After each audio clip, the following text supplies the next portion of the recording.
Ibu kota Kenya, Nairobi, dilanda kekerasan dan kekacauan karena protes jalanan besar-besaran yang dilakukan oleh warga Kenya yang marah terhadap kebijakan pajak baru dan program keras penghematan lingkungan yang diberlakukan oleh pemerintah telah mengakibatkan gedung parlemen dibakar.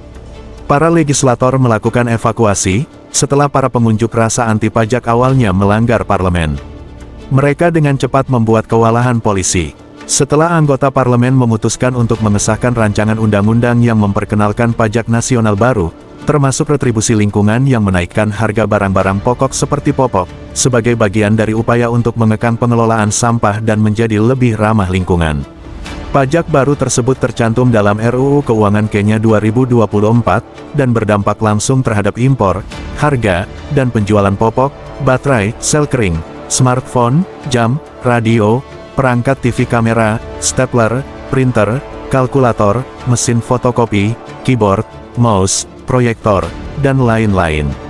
Eko-levy yang ketat terutama berdampak pada mereka yang berniat mengimpor plastik ke pasar Kenya, dengan mengenakan biaya per kilo yang besar pada produk tersebut. Para pengunjuk rasa berteriak saat memasuki parlemen, "Kami datang untuk setiap politisi." Ada laporan luas bahwa polisi mulai menggunakan tembakan tajam untuk melawan massa, juga di tengah upaya pengendalian kerusuhan seperti penggunaan gas air mata. Saat ini, Presiden William Ruto berada di luar ibu kota untuk menghadiri acara Uni Afrika, namun ia mencoba menyampaikan nada perdamaian, memuji antusiasme kaum muda, yang pada umumnya merupakan tulang punggung demonstrasi.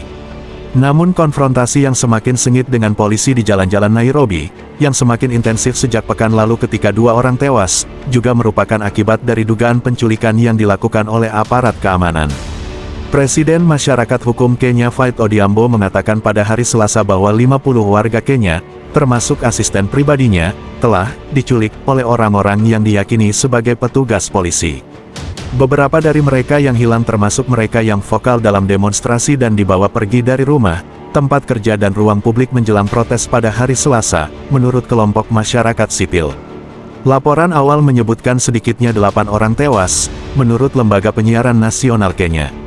Komisi Hak Asasi Manusia Kenya juga mengonfirmasi bahwa polisi menembakkan peluru tajam ke arah para demonstran.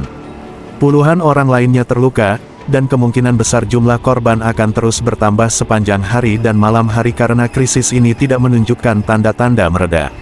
Para anggota parlemen dilaporkan berhasil lolos dari pembakaran dan menduduki gedung parlemen tanpa cedera melalui sebuah terowongan. Para pengunjuk rasa memfilmkan diri mereka menduduki gedung parlemen, yang sekarang kosong dari anggota parlemen dan staf. Sayangnya semua ini merupakan bagian dari pola yang lazim dan bersejarah di Afrika. Komunitas internasional dan lembaga-lembaga global barat yang kuat seperti Dana Moneter Internasional IMF secara teratur mendorong pemerintah untuk mengambil utang dalam jumlah besar, dan kemudian mulai menerapkan langkah-langkah reformasi sosial yang drastis terhadap masyarakat dari luar negeri. Dan dalam proses pertukaran miliaran dolar, tokoh-tokoh pemerintah daerah yang korup harus mengeluarkan uang mereka sendiri sambil menerapkan tindakan yang tegas dan sangat mendadak terhadap masyarakat kelas bawah. Bagaimana dengan pajak di Konoha? Pemerintah akan menaikkan tarif pajak pertambahan nilai PPN dari 11% menjadi 12% pada tahun depan. Kenaikan ini terjadi di tengah banyaknya penyesuaian tarif pajak di daerah hingga meningkatnya tarif listrik hingga BBM. Kenaikan PPN itu tentu akan semakin menaikkan harga-harga barang di Indonesia. Lebih lanjut, pajak hiburan masyarakat juga meningkat hingga 25%.